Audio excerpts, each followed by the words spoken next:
Hey, Melissa, how you doing? Good. How are you? Good. So Melissa was just warning me, and now I'll warn the audience that she's been accused of being Stevie on Schitt's Creek for her monotone vocal delivery. Did I say Yes. that right?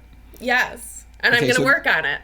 give us an example. No, no, no. I don't want you to work on it. I want you to really lean in to being Stevie. And by the way, I don't know. I don't watch Schitt's Creek. I watched the first okay, first of all, I had like 20 people tell me, you have to watch Schitt's Creek. So I turned it on with the wife, and we spent maybe 5 minutes watching the very first show, which was probably the pilot, if they even do shit like that anymore.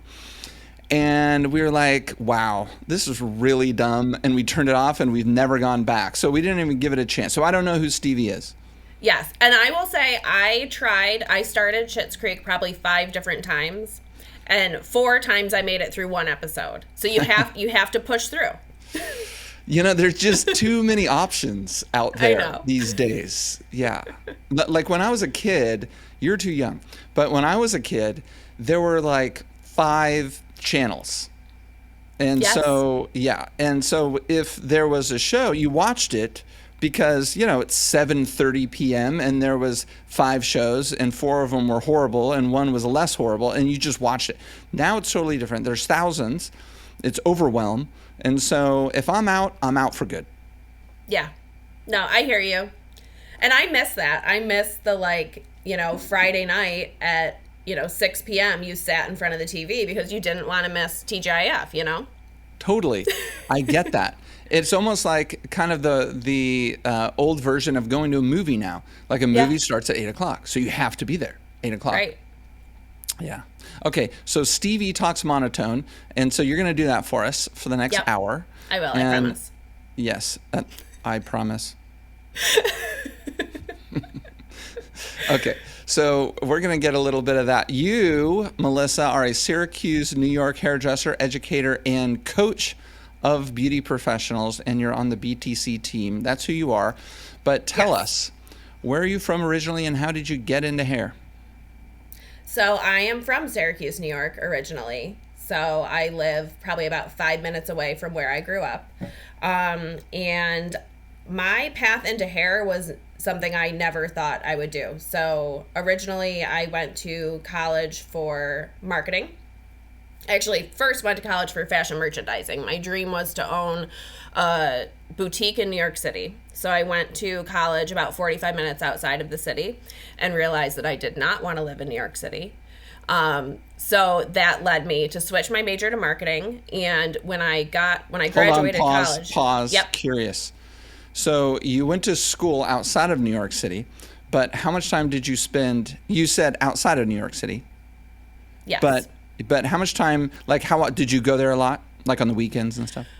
We went often, but where I live is so drastically different from where I went to school. So, the closer you get to the city, everything gets bigger. Like, I remember the first time we were driving down there, and I was like, oh, there must be an exit coming up because there's 5 lanes on this road. And we, keep driving, and I'm like, what? Where's the exit? And I realized, you need 5 lanes because there's just more people. Yes.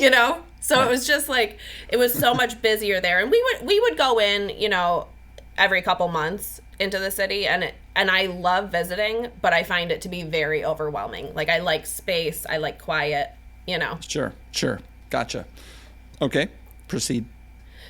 Yes, so when I graduated college, I immediately got a job in sales, and it was the least glamorous sales you could do. So this was going business to business, selling phone and internet service. Oh boy. And at that point, I was selling DSL, and it wasn't for a major company. Explain for the youth listeners what DSL is. I remember what DSL is. Yes. So it's the equivalent of a landline, but for internet. That's right. Yes, and it doesn't work well. No, it's horrible. So you're Yeah. basically, you're not even cold calling, you're cold walking in Yes. to, Yes. I have experience, not personally, but I remember friends who had similar jobs. And so you would walk from office to office, you would go into an office building, right?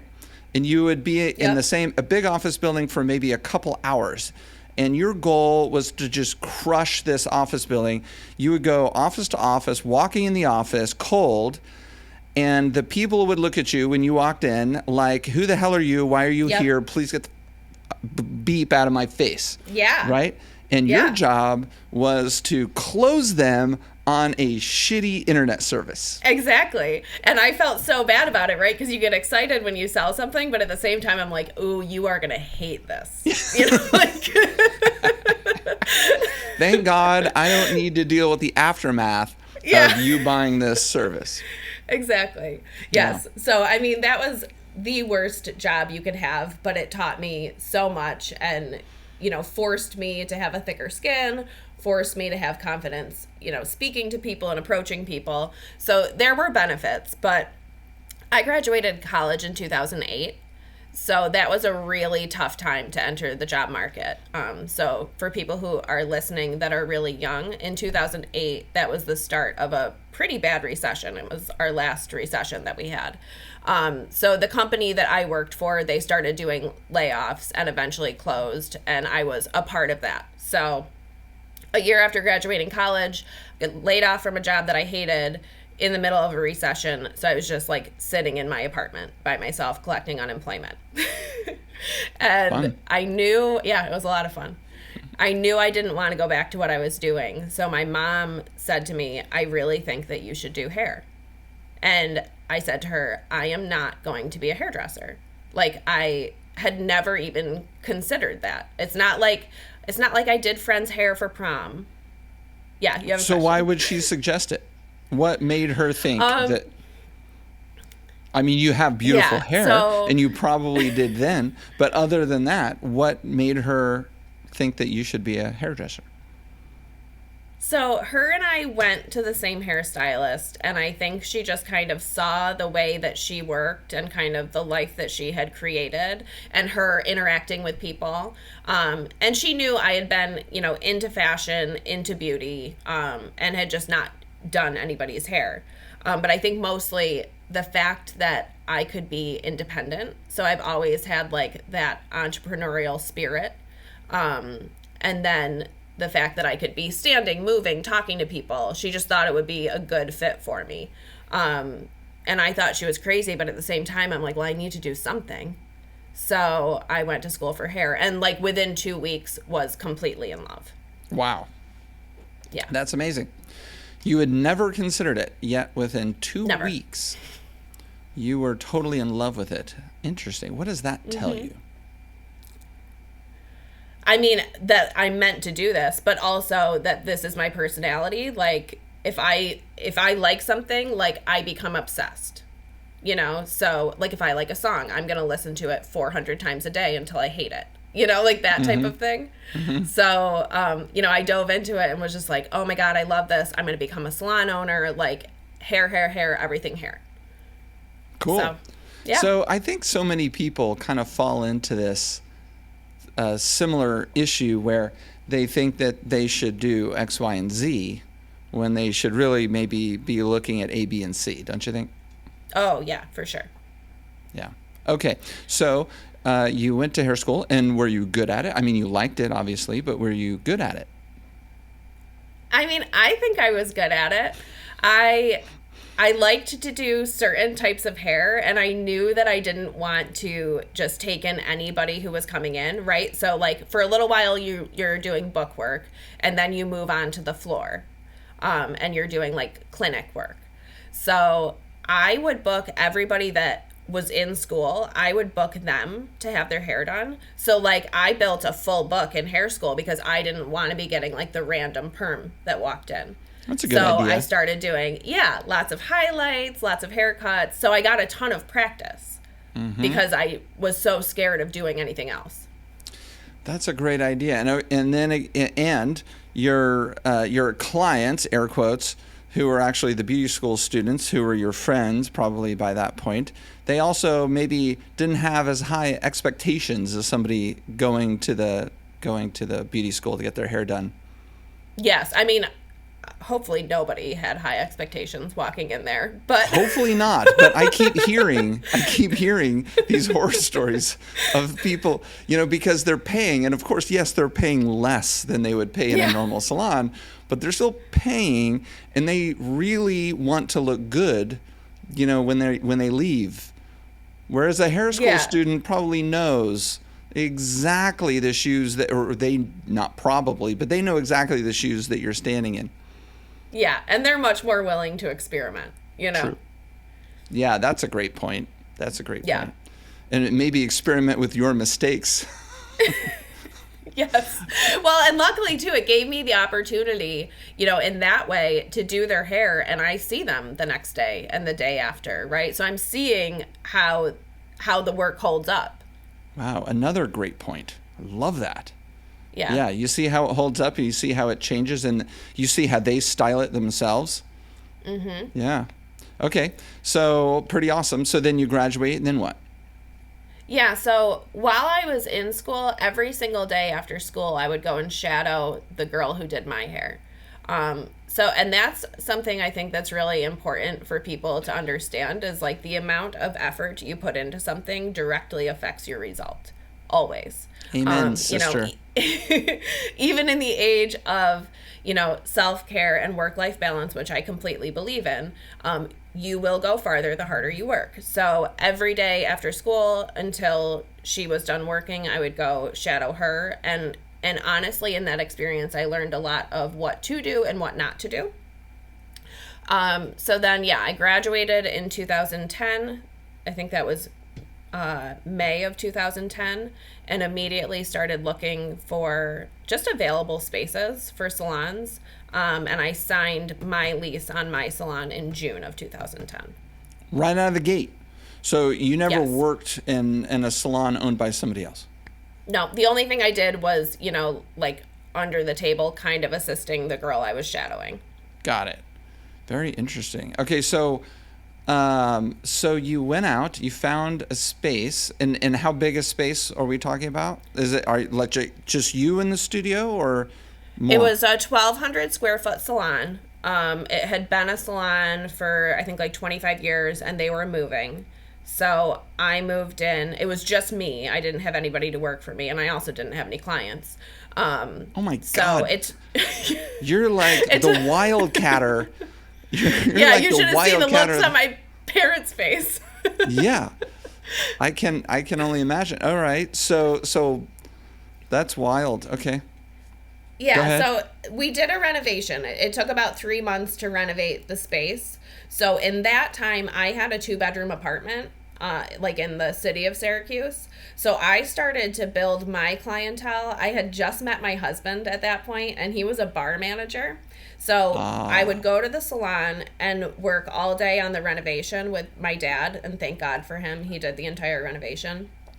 So I'd work all Dads day are on the that, best. and then I'd go. They are, yeah. I go wouldn't dad. be anywhere without him. I'm a dad, if you can't tell. Yes, and I'm sure you would probably do the same for your kids, right? No. No. I would find someone to do it because I wouldn't do a good enough job. Okay. Well, he told me that's my one and only renovation. So, so I would do that, and then I would go visit my boyfriend at the time at the bar, and I would bring my appointment book with me. So the people I would talk to at the bar, I would book appointments, but I was booking them in the second bedroom of my apartment and rinsing them in the shower. I mean, so smart.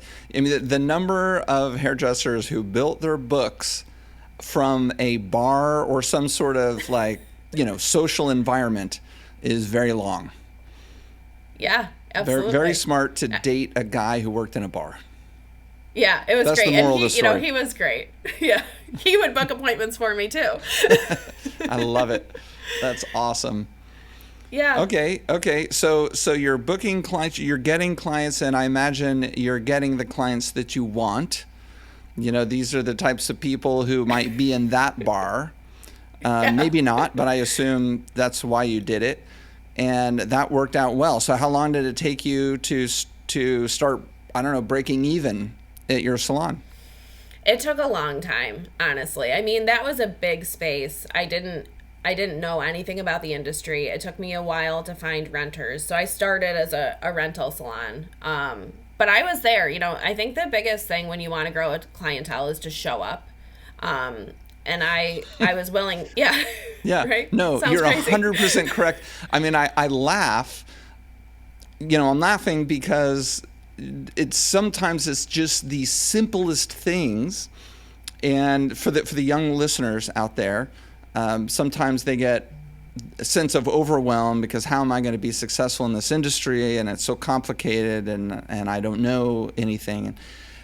So often it's simply the basics, like showing up. And this morning I was talking to my wife, and she was expressing frustration that sometimes the beauty professionals that she goes to don't show up, or they're late, or they take forever to return a text or a phone call, or things that are just so basic, things that we all experience, not beauty professionals in life.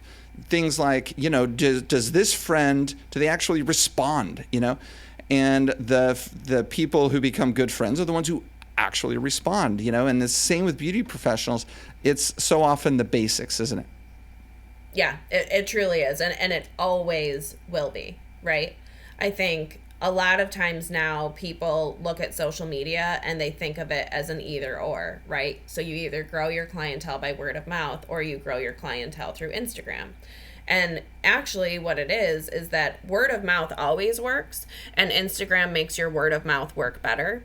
Mm-hmm. And you can grow just by word of mouth, but I truly believe you can't grow just through Instagram, right? It's only going to help boost you by already doing all the right things. Mm-hmm. Yeah. Amen. Love that. Okay. So you're doing that. Took you a while to break even. Any other kind of lessons? Well, first of all, let's go back. When did you open the salon? 2013, 12, if I'm doing the math right? 2010. 2010. Yeah, so it took me 3 months, so August of 2010. Okay. So still kind of the Great Recession area, but the economy was coming out of it. So a good time to rent a space, because space was cheap back then, but consumers were still maybe not so willing to splash out on certain things. So it took you a while to break even. And what other lessons did you learn through that process? I think just being willing to sacrifice. So I think it's easy for me to look back on that time and think of it as being so fun and so simple. But the truth of it was, at that point, I was making in a week what I make in 3 hours now. And that's hard to support yourself on that, and inflation isn't that. It doesn't make up for that. That's right. So, I mean, I had to sacrifice a lot. I remember when I opened my salon telling myself, and I was a shopping addict and a coffee addict at that point. Ruh-roh. And I told, yeah, as I'm sure pretty much any female in their early 20s is. I was 23 at that point. But I said to myself, I am not going to buy any more clothes, none. I had enough. I had a closet full of clothes. I'm not buying any clothes, and I'm not buying any coffee other than, coffee beans to put in my coffee pot. And I did that for 2 years. No clothes, no coffee. And those were big things for me to sacrifice. I also sacrificed my apartment. So I couldn't afford to live there, and thank goodness my wonderful boyfriend let me move in with him, who's now my husband. Love it. So I lived with him and his roommate in a very, very small apartment. And I sacrificed my time. I mean, I was in my salon 60 to 70 hours a week, every week, even if it just meant I was going to mop the floors and straighten the shelves all day. Yeah. So there was a huge amount of sacrifice. I said yes to anybody who was willing to see me. I would see them at any day, any time. And eventually I started to pick up, and my days started to fill, and I could start to make more decisions on balancing that out a little bit. Okay. So how many years would you say it took of the very uncomfortable sacrifice? I would say 2 years. Okay. And That's by not year so 3, bad. I was doing well. Okay. That's not so bad. That's pretty good. Yes. And I imagine through that 2 year period of time, you're losing money. So it's not just sacrificing your time, the other things that maybe you'd like to do in the moment, and the emotional toll of the entire experience, but you're actually losing money, which compounds. And it's one of the difficult things about being aggressive in business, and it not so it never works out immediately. But being aggressive in business and getting through that sticking point, and getting to where you're in the clear, right? Yeah, absolutely. It yeah, you do lose money. And there's times now, you know what I mean? Like even as a business owner now, there's times that you make certain decisions that it takes you a long time to recover from that decision. And hopefully it benefits you in the end. But there's times that I make decisions that are going to cause me to lose money in the immediate. Right, right. Okay, and so you were off coffee. It's funny, you were talking about the coffee addiction, and I love coffee. It's one of the things my wife and I do. We have coffee almost every morning at a particular place or two. And I paid $6 for an espresso, essentially, just a little bit of milk, $6 this morning. And I remember, Yeah. I mean, this morning, like 3 hours ago, I'm like, I just paid $6 for a shot of espresso. That's insane. And I do that It every is. morning. I just feel stupid It's funny now. because my husband and I had this conversation this morning of I don't understand people who now like go and buy their coffee, right? Who don't make their coffee at home. Simply not because of the cost, but because like I can't do anything until I've had my coffee. So I'm not driving somewhere before I've had coffee. Okay. Well, you're Right? you're a worse case than I am. I can function without the coffee. For me, there are days when I don't have coffee and I'm fine. And I know that there are people like my wife who must have the coffee, but she can at least Yeah. transport herself from the house to the coffee shop. No, I can only transport myself down the stairs to the coffee maker. Fair enough. Fair enough. Okay, so you get yourself through sacrifice and uncomfortable trade-offs and all the risk taking that is all part of entrepreneurship. You get to the other side, if you will. And was the other side awesome, or was the other side like, oh, No, the other side wasn't awesome. There was definitely a period of time where I hated being a salon owner. And not because of the job, but because I wasn't good at the job, right? Like it takes practice to become good at something. And it also takes like being really honest with yourself and realizing what you're doing wrong. And there was a while that I was really doing the wrong things and making the wrong decisions. give So me an I example. would say like, I was a bad commission salon owner because all of my decisions that I was making were based on trying to make the people who worked for me happy.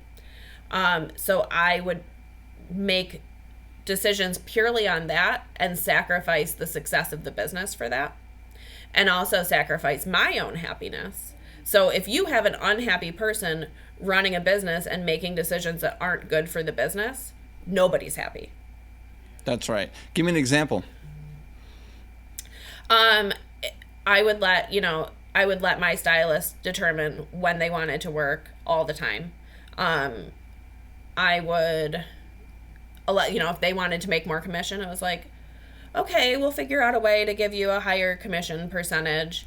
If they wanted a certain retail line in there, it was like I would do whatever I could to get that retail line in there. And I was losing myself and my vision in the process. And I wouldn't fire people. I've changed that. I'm fine with firing people now. Right. Yeah, I get it. You're Yeah. maybe you're a people pleaser naturally, but you thought that pleasing everybody was going to be the way to success. But of course, Yeah, and it's not. that's too difficult because it's unlikely you're going to get a team of people who are all asking for things based on the success of the salon. They're going to be asking for things based on what they want in the moment. Correct. And those are two different things. Their success, the success of the salons in many cases. Yes. And I also think that there's a lot to be said for the energy of a space and of a group of people. And if as an owner, so you are in a leadership position, if you are doing things that make you miserable and you're walking in, even if you're pretending to be happy, if you're walking in and you have that negative energy inside of you, it spreads to everybody.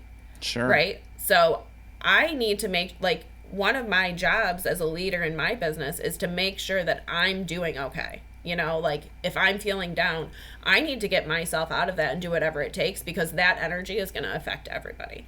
Totally. And I mean, if you have a hairstylist, a commissioned hairstylist who keeps demanding more and more money, and you keep trying to placate by giving them more money, next thing you know, the salon is not making enough money to pay for janitorial service. And then it could be weeks later that you realize this, and then all of a sudden you have animosity towards that hairstylist who's putting pressure on you to pay them more, because all of a sudden the salon's not as clean because you don't have as much money to pay for the basic elements of running the salon. And then that animosity makes you feel bad, and that mood is going to affect the mood of the salon, and it becomes a bit of a negative feedback loop. Absolutely. Yeah.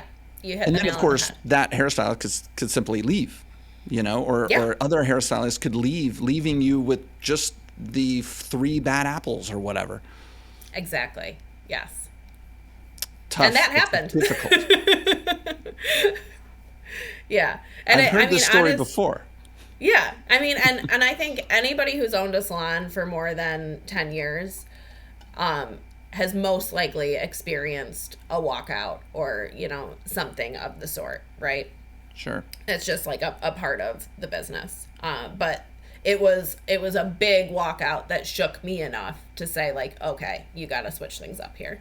So even after trying to do everything at the cost of the business to make your hairstylist happy, they still walked out. Yeah, because I wasn't being a leader. Mm-hmm. So did that give you a chance to reset?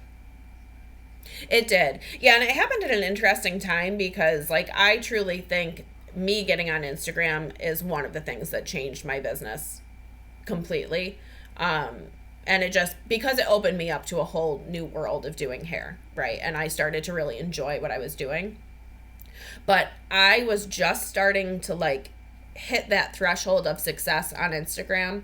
I was starting to get people to reach out to me to teach classes and things like that. And that's when 7 of the 10 people that worked for me walked out. It was like, I don't know, maybe 2 weeks before I taught my first class. So that was like a big thing. Interesting. So, okay, Yeah. So then what does that have to do with the success of the salon, given that it was after you started getting serious on Instagram that the people walked out? Yes. So that is when I decided that if I was going to be in business for myself, I needed to make sure that my decisions were making me happy. I had been thinking about, probably for about 6 months at that point, that I wanted to switch from commission to booth rental. And I had conversations with the girls that worked for me, and they were like, oh, I think commission works better for me. And so I was just strictly going by what they wanted, not making the decisions I wanted to make. And when that happened, it was like a week later, the rest of the girls that were there, I said, listen, I want you to know that the path that I'm headed on is to make this a booth rental salon. So at this point, the most you have on commission is 6 months. I can help you guys in that transition. If you need time to find a new commission salon, now's the time to start looking. But this is the direction I'm headed in. And I just started to make those 6 months. decisions. You gave them 6 months. That's amazing. That's so nice. And honestly, they were all in. They said, this sounds great. let's go for it. And, luckily I was gaining popularity on Instagram, which made it easy for me to find new renters, people who really fit what I wanted to do. And the coolest thing of all of it was I love coaching people. Like, I love helping people, guiding people, helping them to achieve their goals. I have nothing against commission salons, and I think there are people out there who run amazing commission salons. Clearly, I was not a good commission salon owner. But when I would talk to people and try to help them, I think when I was a commission owner, people thought that was coming from a place of what will help me. They thought it was what's going to make me more money. And all of a sudden, when it switched to booth rental, I could coach people, and they knew it was coming from a place of, I want to help you, because their success didn't actually affect me at that point, as long as they were paying their rent. So it just opened up this whole new relationship that I could have with my coworkers, where I could start being a leader instead of a boss. Sure. Less tension. Yes. Mm-hmm. Okay. That makes sense. And I wasn't afraid anymore, because I was like, 70% of my salon left and I still survived. So I'm not afraid of anybody leaving anymore. I'll be okay. So you're able to put in guardrails. First of all, the guardrails became more simple, right? They're a little bit more clear in a rental situation than an employee situation, right? And it was easier for you to keep those guardrails in place, those boundaries, right? Those boundaries. We always talk about boundaries when it comes to our clients, but of course there's boundaries with all of our relationships, including our coworkers, and the way that we, in your case, opening a salon, and you've got however many stations, and you got to have boundaries. Yeah, absolutely. You need boundaries in all areas of your life, and you need boundaries with yourself too. Totally. And you need boundaries with the boyfriend. Can't let him, actually now husband. With my husband, yeah, for sure. He's got the most boundaries. Exactly. Okay. Every day he's got a new boundary. He doesn't mess with me. Okay. I digress there with a joke about the husband. Okay, so you've transitioned from the commission to the rental salon, and you had growing confidence and growing maturity as a business person, and probably as just a person, and what you know about yourself and all that. As we get into that age, we get better at ourselves, and that helps us get better at our business and creating those boundaries and keeping those boundaries and everything. And so what happened then? What was it like? Things probably became more enjoyable for you. Things became more enjoyable. Things became more profitable. I just started to be able to, I guess not work less, but, work when I wanted to work, do the work that I wanted to do, have good relationships with the people that work for me. Also, in that time I had become a mom. So, my life was different. My needs were different. So overall, to me, my space just became happier. Yeah. And that fixed everything. Yeah. I love it. And so do you still have that salon today? Is that where you work? I do. Yep. It's bigger now. So now it's a 2,000 square foot salon. When I opened, it was 1,200 square feet. And there's 10 of us that work there. And yeah, it's going great. Very good. Okay, so you told us when you transitioned into more educating and coaching, but what does that actually look like? Like, when do you do it? Where do you do it? Yeah, so that was an interesting transition. At that point, that was when I was first asked to teach just a free class. And I will say I was terrified of teaching. I had never thought of doing that. Public speaking was the most terrifying thing I could ever think of doing. So, I remember driving to that first class thinking, why am I doing this? I don't need to do this. I'm going to throw up.